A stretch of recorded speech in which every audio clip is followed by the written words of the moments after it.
आज विश्व हमारी संस्कृति का सम्मान करता है। क्यों?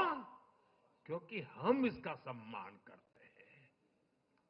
अब अगले 5 साल में महाराष्ट्र विकास भी विरासत भी के इसी मंत्र के साथ तेज गति से आगे बढ़ेगा।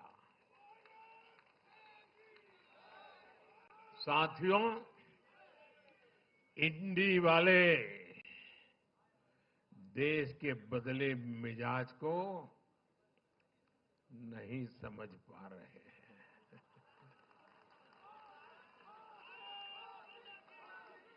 ये लोग सच्चाई को स्वीकार करना ही नहीं चाहते। ये लोग आज भी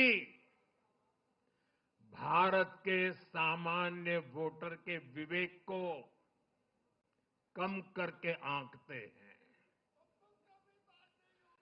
देश का वोटर, देश का मतदाता अस्थिरता नहीं चाहता। देश का वोटर नेशन फर्स्ट की भावना के साथ है। जो कुर्सी फर्स्ट का सपना देखते हैं, उन्हें देश का वोटर पसंद नहीं करता। साथियों, देश के हर राज्य का वोटर दूसरे राज्यों की सरकारों का आकलन भी करता है। वो देखता है कि जो एक राज्य में बड़े बड़े प्रॉमिस करते हैं, उनकी परफॉर्मेंस दूसरे राज्य में कैसी है। महाराष्ट्र की जनता ने भी देखा कि कर्नाटका, तेलंगाना और हिमाचल में कांग्रेस सरकारें कैसे जनता से विश्वासघात कर रही है। ये आपको पंजाब में भी देखने को मिलेगा।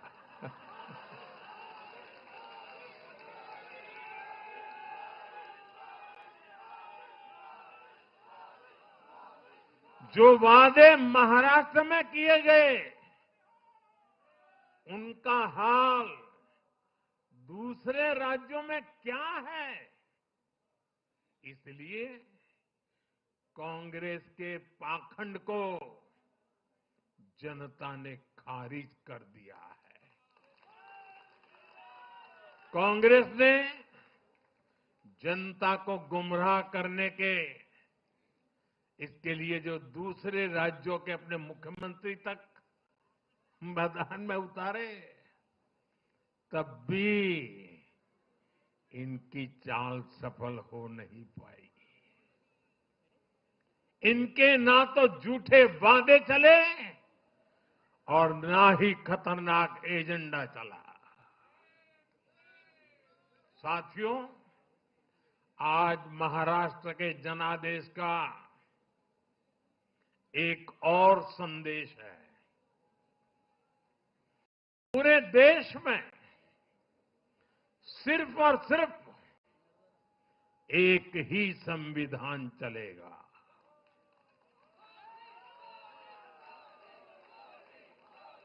वो संविधान है बाबा साहब आम्बेडकर का संविधान, भारत का संविधान।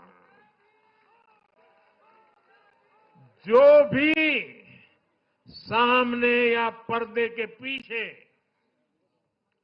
देश में दो संविधान की बात करेगा, उसको देश पूरी तरह से नकार देगा।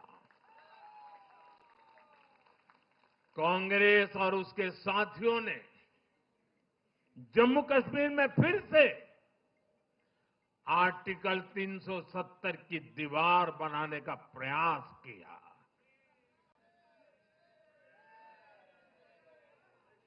वो संविधान का भी अपमान है।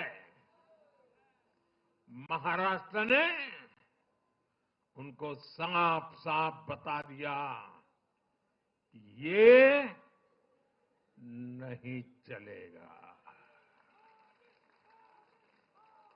अब दुनिया की कोई भी ताकत, और मैं कांग्रेस वालों को कहता हूं कान खोल के सुन लो,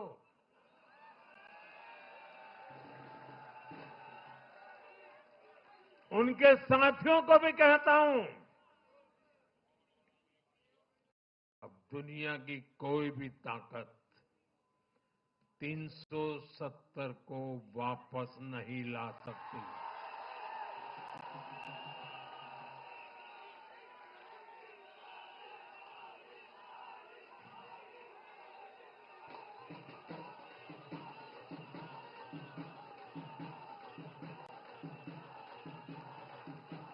साथियों, महाराष्ट्र के इस चुनाव ने इंडी वालों का या गाड़ी वालों का दो मुहा चेहरा भी देश के सामने खोल करके रख दिया है। हम सब जानते हैं बाला साहब ठाकरे का इस देश के लिए, समाज के लिए बहुत बड़ा योगदान रहा है। कांग्रेस ने सत्ता के लालच में उनकी पार्टी के एक धड़े को साथ में तो ले लिया, तस्वीरें भी निकाल दी, लेकिन कांग्रेस का कोई नेता बाला साहब ठाकरे की नीतियों की कभी भी प्रशंसा नहीं कर सकती। और इसलिए मैंने अघाड़ी में कांग्रेस के साथी दलों को चुनौती दी थी कि वो कांग्रेस से बाला साहब ठाकरे की नीतियों की तारीफ में कुछ शब्द जरा बुलवा करके दिखाएं। आज तक वो ये नहीं कर पाए हैं। मैंने दूसरी चुनौती वीर सावरकर जी को लेकर के दी थी।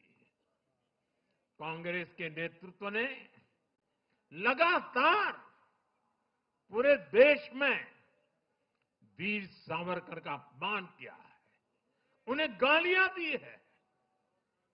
महाराष्ट्र में वोट पाने के लिए इन लोगों ने टेम्पररी वीर सावरकर जी को जरा टेम्पररी गाली देना उन्होंने बंद किया है।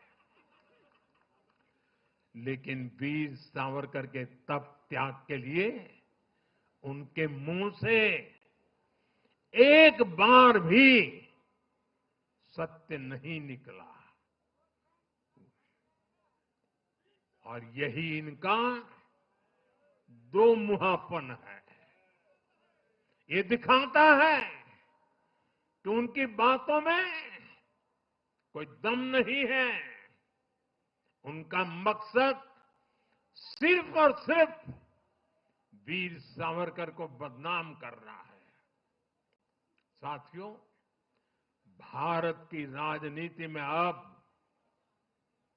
कांग्रेस पार्टी परजीवी बनकर रह गई है।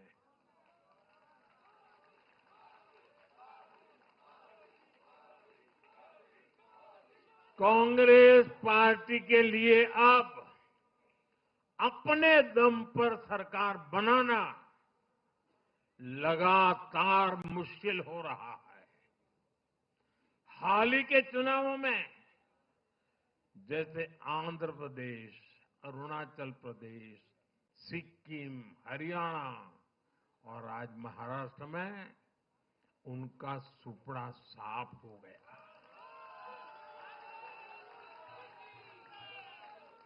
कांग्रेस की घिसी पीटी विभाजनकारी राजनीति फेल हो रही है, लेकिन फिर भी कांग्रेस का अहंकार देखिए, उसका अहंकार 7वें आसमान पर है।